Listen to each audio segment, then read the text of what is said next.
Today, we are going to make some grass. No, I'm not in Colorado, so it's not going to be that kind of grass. It's our techniques that are so simple and sensible, your models would practically build themselves.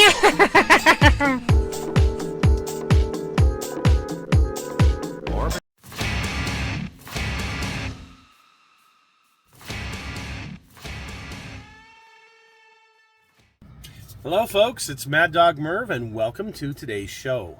Today we are going to take a model car and I'm going to show you some techniques that I use to make it look like a rusty junker that's maybe sitting in a field somewhere waiting to be discovered and restored. The techniques that I will show you may be new to you. I've tried them a couple of times before with some good success, so I thought I would teach them to you. There is the hairspray technique that a lot of folks use in chipping their armor projects. There's also that liquid chipping fluid that you can buy commercially. I think MIG sells it, some other companies. And you know me, that's not me. If you want somebody who's going to review those things, great, that's not going to be me. I will show you the old school ways to find things around the house that you can use to make these techniques without having to go out and buy a whole bunch of fancy stuff. So stick with Mad Dog Merv, and today we are going to look at how to make an old junker of a car, kind of rusty looking effects and kind of paint chipped effects, and that's what we're going to do. Okay, so to start out with, you need some good reference material. Whether you take pictures at a junkyard, you get online and look at the subject that you're wanting to do, and I'll show you a few pictures here in just a second of a couple of the different things that inspire me. So let's show you those right now. For reference, I'm going to use this picture of a local 1965 Thunderbird that's over in what's called the Vernal area, little town of Vernal in Utah. And I'm also going to use these pictures from this purple Mustang that came out of Idaho. And you can see the areas, how they look rusty in the picture on the top, on the hood, things like that. So these are going to kind of be my reference for how I'm going to do this Mustang. So again, it's knowing the vehicle that you're trying to replicate. So for example, we're going to be doing a Shelby GT500 68 because it's kind of a cheap, inexpensive kit. Not the greatest kit. I've reviewed that before, and it'll be perfect for showing you. It'll be perfect for a paint mule. What I want to replicate is what this car would look like when this was found in the in the field. And knowing Mustangs, let me tell you how they rust.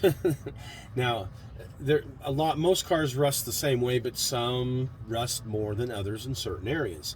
For example, your Mustangs are always going to rust back here. They're always going to rust up and over here. You might get a little bit through here and behind these panels, okay? And where they start to fade is because of the sun. They're going to fade up here, and a lot of times this paint will be completely gone. And underneath, they used a red oxide primer, they used a gray primer, and then of course under that's just the metal, so you're going to get some surface rust. So actually knowing how the car is painted as well is very important. If it's a more modern car, most of those have a clear coat system, and that clear coat goes first, and it peels back and it looks horrible. So again, it's knowing the subject that you're doing. Okay, so here is this particular Mustang, and what we're going to be doing is a fastback very similar to this. On the one that I'm going to be doing, it has a fiberglass hood, so fiberglass is going to react a whole lot different to being baked in the sun.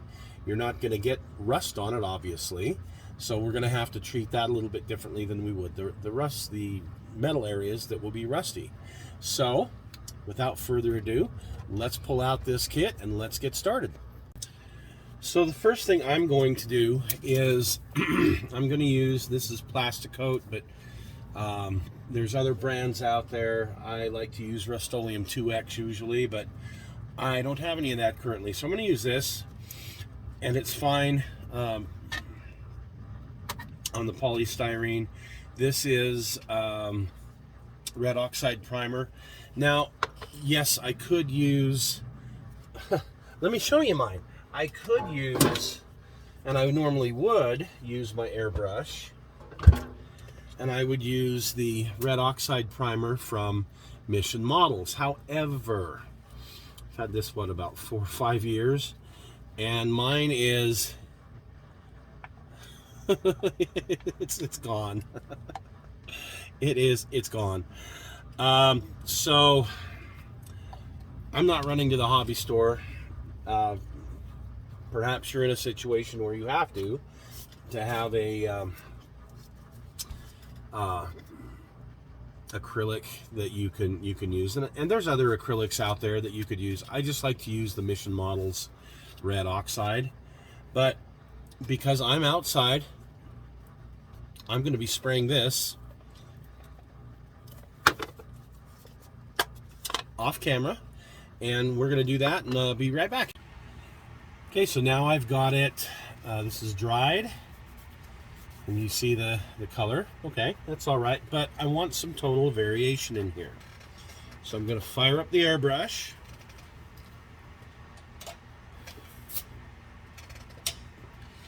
And you can use any reddish brown that you like. I'm going to use this rust color from Testors because it's Model Master, because it's what I have.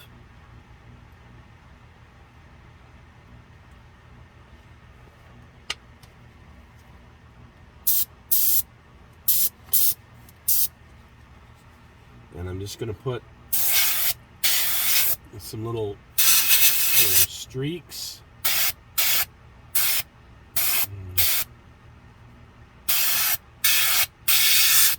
Try and get it along the body lines maybe a little bit better. Make sure I get enough in there.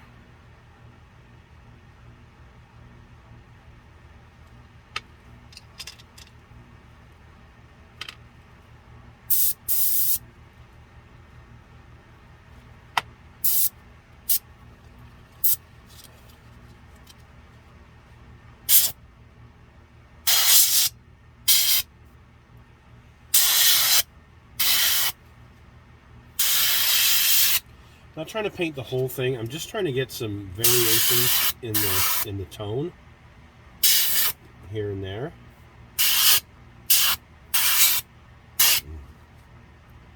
And I can go as fine as I want with the pattern.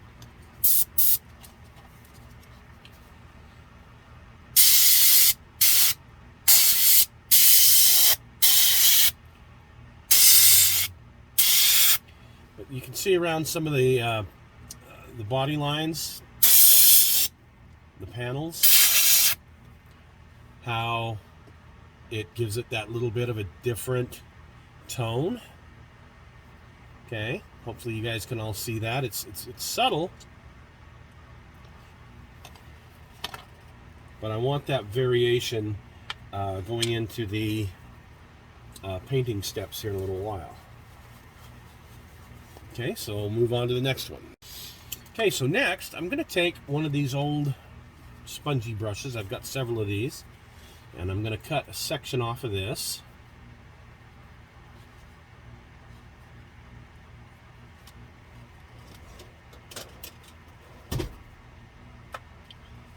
And you can see how this looks now with the little variations in the rust there. Okay.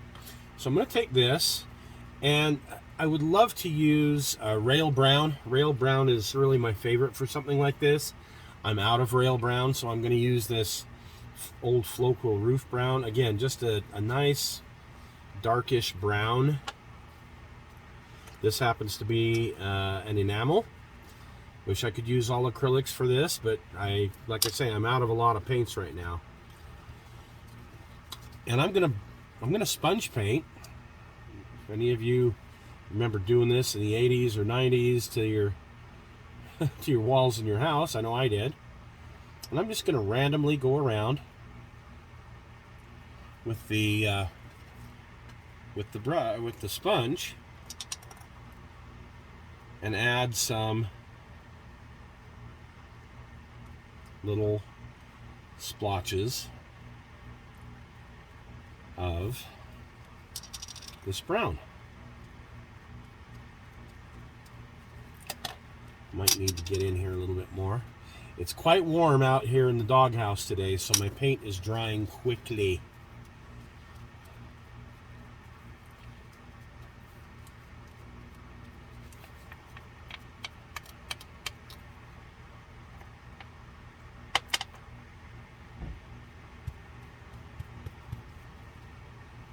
Got a little bit much there.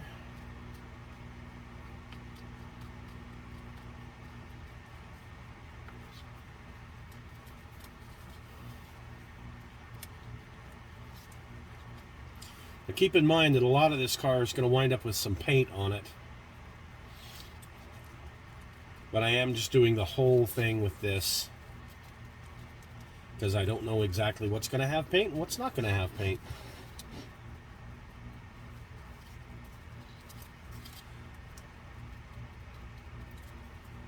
Okay. Cap that one up. That didn't take very much paint at all. Now I'm going to use another brown, and this is what I like to use. Well, the Rote brown from Mission Models is one that I really like. This is NATO brown, but it'll work. And same thing. Put some of it down and go to work with the sponge. So I've just got a couple of different tones of rust. Now again, this is how I do it. I'm sure that there's other techniques out there that you will find easy for you, but this is just the way that I do it.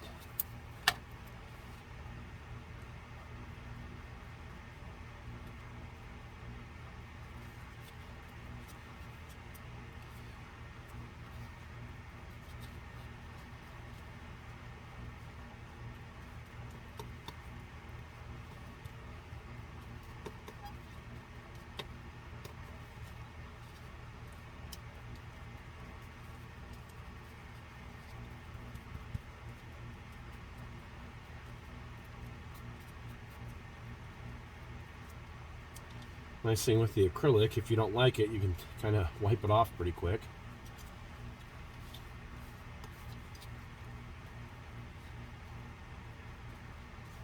Okay. So now that I've done all that, you kind of see this appearance that it now has. This is going to be the basis for our bottom for our rusty looking vehicle. Now, depending on the vehicle and depending on how bad it's got surface rust, you could add more, say, to the top.